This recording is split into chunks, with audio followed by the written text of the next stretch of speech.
Bicol Express din ang order niya. Magkano po isang order niyan, sir? 90. 90. Ayun.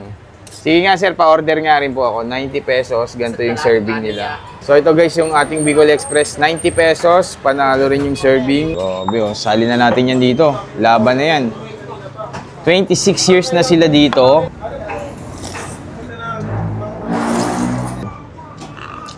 Bicol Express, guys. So yun mga ka-food trip, ito dadayuhin natin dito yung sikat na Bicol Express dito sa may tapat ng San Sebastian College, R. Hidalgo Street. Ayan, grabe guys, so ang dami kumakain. Puro Bicol Express yung order. Ayan si tatay. Order tayo dyan. Hello sir. Magandang hapon po. Magandang hapon. Sir, anong nyo dito? Best seller nyo dito? Bicol Express. Bicol Express. Nakakailang kilo kayo niyan sa isang araw? Minsan 24. Minsan 24 20. kilo. Ilang oras yan sir? Alauna. 7 to 11. 7 a.m. to alauna. Grabe, no? Ang dami. Para napansin ko, puro Bicol Express yung no? Ayan, may order si kuya. Bicol Express din ang order niya. Magkano po isang order niyan, sir? 90. 90. Ayan. Sige nga, sir, pa-order nga rin po ako. 90 pesos. Ganito yung serving nila. Tapos sa kanin niyo po, magkano? Yan. Sa kanin po, magkano? 10 lang. 10, ayun. Sige, sir, po ako, isang Bicol Express, tsaka isang kanin. Tapos meron din silang dinakdakan. Kanina, ang dami pang gulay, guys, pagdating namin. Ngayon, konti na lang. So, ito, guys, yung ating Bicol Express. 90 pesos. Panalo rin yung serving. Pwede rin lagyan ng toppings yan, sir, parang yung sabaw. Libre na yun, toppings. Libre lang. Tapos may sabaw din kayo dito. Meron. Sa akin po, isang kanin lang po. Sa kalate. Isang kanin. Ayan, isang kanin. Sir, gano'n nakatagal to, yung tindahan nyo?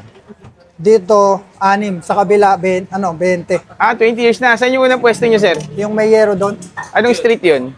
Dito rin. R. Hidalgo din. Oo, Hidalgo rin. So, itong bagong pwesto nyo, 6 years, R. Hidalgo din, sir. Tapat lang kayo ng no? St. John. St. John of God, ayun, sir. Ito, sir, magkano to yung nyo? 90 rin. Dinakdakan, 90, ayun. 100 po, pati kanin. Pati kanin. So, ito, guys, may toppings. Sir, anong pangalan nyo po? Paul. Sir Paul, thank you po Tikman ko na tong Bicol Express. Mukhang masarap to. Yeah. Kulay pa lang eh. Panalo, panalo. So bago tayo magtikiman time guys, kasama pa rin natin yung ating Grain Smart Rice Coffee. Ang kape na gawa sa bigas, low calorie and decaffeinated guys. Ang ganito, meron tong barley. And then yung sweetener na ginagamit dito is stevia. So ito na guys, titikman na natin yung legendary na Bicol Express dito sa R. Hidalgo, Quiapo, Manila. Ayan. 90 pesos guys, ganito yung serving. Ayan, grabe, sali na natin yan dito. Laban na yan. 26 years na sila dito. Ito talaga yung pinaka best seller sa kanila. Ito yung laging ino-order ng mga pumupunta dito. Ayan, Bicol Express. Ang sarap. Parang ang creamy niya. Tapos ang anghang. Bicol Express talaga. Ayan pa, isa pa.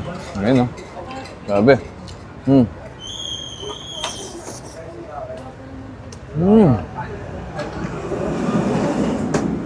Sarap, guys.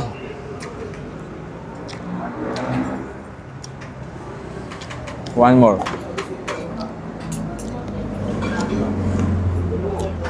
Bicol Express pa ulit. Ayan,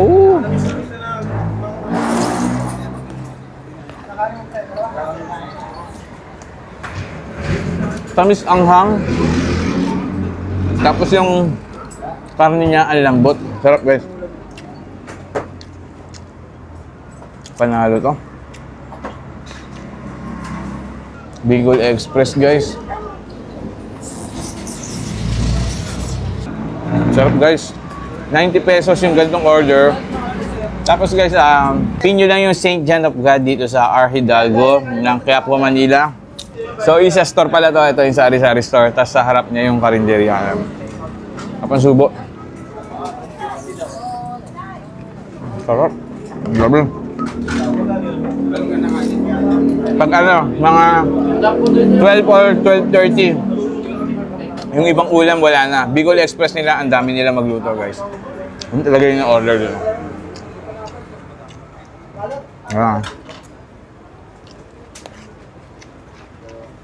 One, two. Subo pa tayo.